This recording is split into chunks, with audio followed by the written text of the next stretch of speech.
పరిశుద్ధ గ్రంథము నుండి మత్తయి సువార్త 9వ అధ్యాయం 18వ వచనం నుండి చదువుకుందాం. ఇదిగో ఒక అధికారి వచ్చి ఆయనకు మ్రొక్కి, నా కుమార్తె ఇప్పుడే చనిపోయినది, అయినను నీవు వచ్చి నీ చెయ్యి ఆమె మీద ఉంచుము, ఆమె బ్రతుకునెను. యేసు లేచి అతని వెంట వెళ్ళెను. ఆయన శిష్యులు కూడా వెళ్ళిరి. ఆ సమయమున ఇదిగో 12 సంవత్సరముల నుండి రక్తస్రావ రోగము గల ఒక స్త్రీ, నేను ఆయనపై వస్త్రము మాత్రము ముట్టితే బాగుపడునని తనలో తాను అనుకొని ఆయన వెనుకకు వచ్చి ఆయన వస్త్రపు చెంగు ముట్టాను. యేసు వెనుకకు తిరిగి ఆమెను చూచి, కుమారి, ధైర్యముగా ఉండుము, నీ విశ్వాసము నిన్ను బాగుపరచని చెప్పగా ఆ గడియ నుండి ఆ స్త్రీ బాగుపడెను. అంతలో యేసు ఆ అధికారి ఇంటికి వచ్చి పిల్లన గ్రోవులు వాయించు వారిని గొల్లు చాలండి.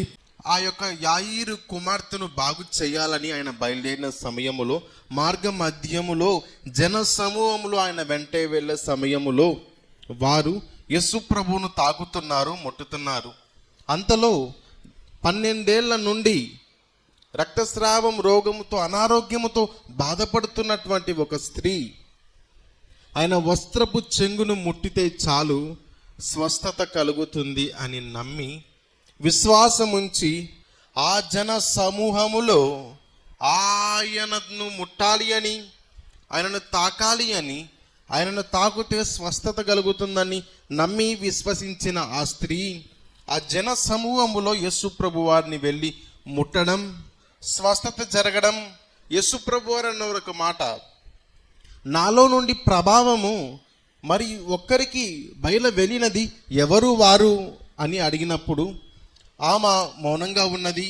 తర్వాత ఆమె వచ్చి చెప్పినది మనం ఈ యొక్క అధ్యాయంలో గమనిస్తే, మొట్టమొదటిగా మనం గమనించినట్లయితే ఆ స్త్రీ అనారోగ్యముతో బాధపడుతూ ఉన్నది. 12 ఏళ్ల నుండి రక్తస్రావంతో అనారోగ్యంతో బాధపడుతున్న స్త్రీ అనేక మంది వైద్యుల దగ్గరికి వెళ్ళి తనకున్న ధనాన్ని అంతా ఇచ్చి ఆరోగ్యము కావాలని కోరుకున్నప్పటికీ వైద్యుల చేత స్వస్థత జరగలేదు. తన దగ్గర ఉన్న ధనాన్ని 12 ఏళ్ళు అంటే తన యొక్క సమయాన్ని, తన జీవితంలో 12 ఏళ్ళు అనగా ఎంత కాలం, ఆ 12 ఏళ్లను అనారోగ్యంతో గడిపింది. అన్నిటికన్నా కాలం చాలా ముఖ్యమైనది, ప్రాముఖ్యమైనది.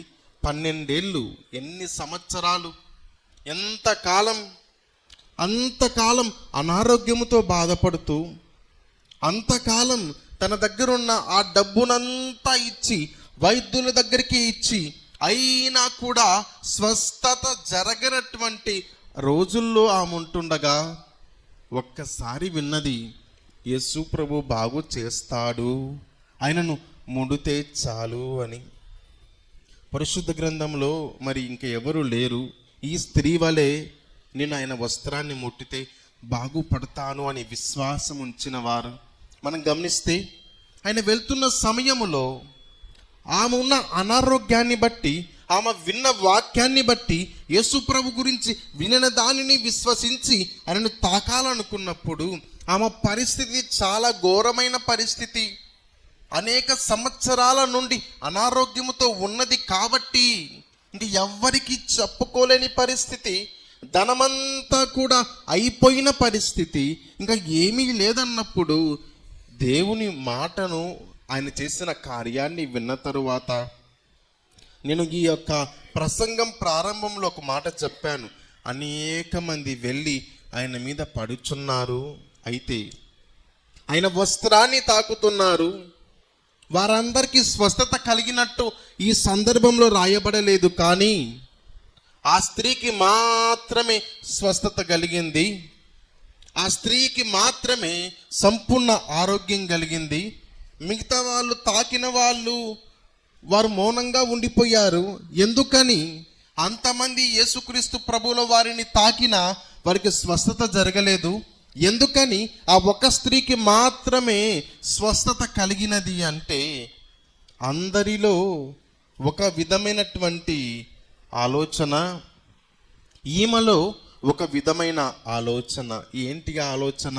మనం గమనిస్తే 19వ వచనములో ఆయన లేచి 21వ వచనములో నేను ఆయన పై వస్త్రము మాత్రము ముట్టితే బాగుపడదనని తనలో తాను అనుకొనెను. ఆమె విశ్వసించినది ఏంటంటే నేను ఆయన వస్త్రాన్ని ముట్టితే బాగు చేయబడతాను అని. ఆయనను తాకిన వారు చాలామంది ఉన్నారు, స్వస్థత జరగలేదు. కానీ విశ్వాసం ఉంచి తాకినప్పుడే స్వస్థత. ఆయన దగ్గరికి అనేక మంది వస్తుంటారు, ఆయనను చాలామంది ఆరాధిస్తూ ఉంటారు. యేసుక్రీస్తు ప్రభువుల వారిని అనేక మంది ప్రార్థన చేస్తూ ఉంటారు. ప్రార్థించినా ఏమి చేసినా విశ్వాసము లేని ప్రార్థనైనా, విశ్వాసము లేనటువంటి పాటలైనా, విశ్వాసము లేనటువంటి భక్తి జీవితమైన అనేక మంది వచ్చి తాకినా వారికి ప్రయోజనం లేనట్టుగానే ఉంటుంది. ఎన్ని సంవత్సరాలు అనారోగ్యముతో ఉన్న ఒక విశ్వాసం, ఒక నమ్మిక, ఆమె ఏం చేసింది? యేసుప్రభు అక్కడ పోతా ఉంటాలి అని మౌనంగా ఉండక అంతమందిలో ఆయన వస్త్రాన్ని తాకాలి అని నమ్మింది. అందుకే అందరిలో ఒక విధమైన ఆలోచన, ఆమెలో ప్రత్యేకమైన ఒక విశ్వాసము. మన జీవితంలో కూడా అందరి వలె కాకుండా మన యొక్క హృదయం ప్రత్యేకముగా ఉండాలి. మనము విశ్వాసంతో మన జీవితంలో ముందడుగు వేయాలి. అదేవిధంగా మనం గమనించినట్లయితే 22వ వచనాన్ని చదువుకుందామండి.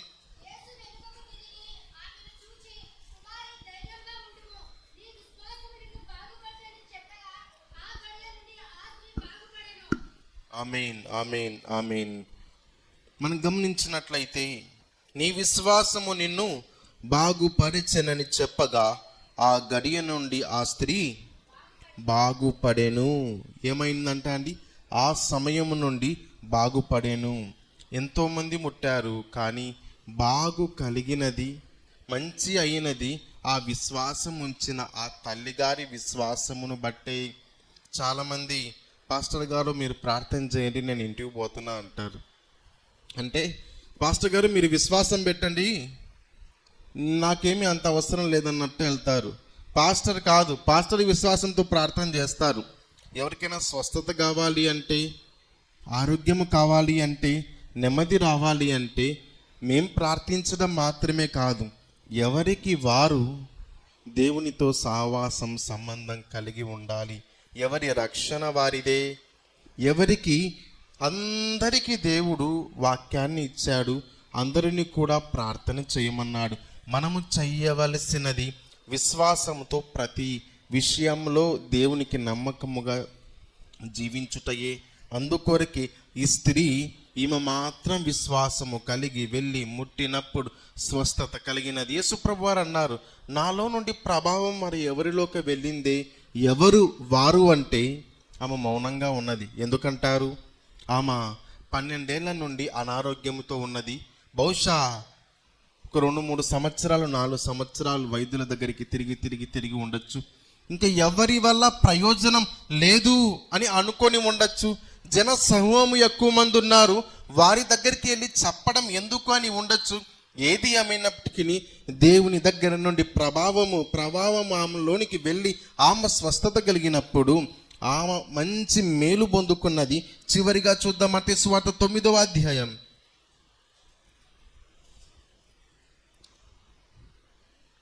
22వ వచనం చివరి భాగం చూద్దామండి.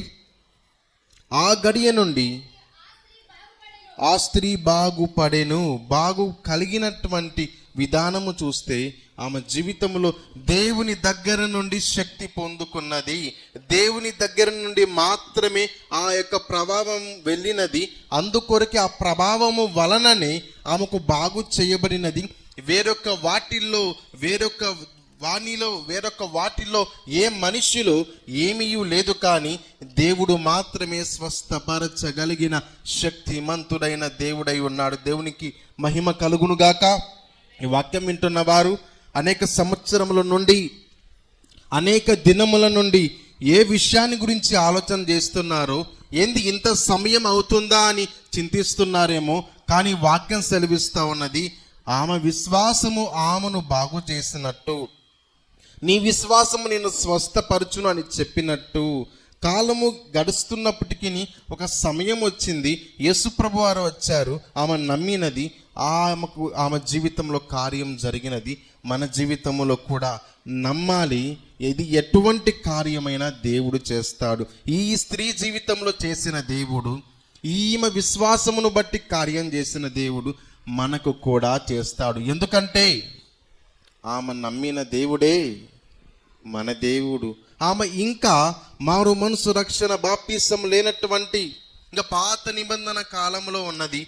మనము యేసు రక్తంలో కడగబడినటువంటి కొత్త నిబంధన ప్రజలముగా ఉన్నాము కాబట్టి అంతకన్నా మించిన గొప్ప ఆశీర్వాదాన్ని పొందుకుంటాం.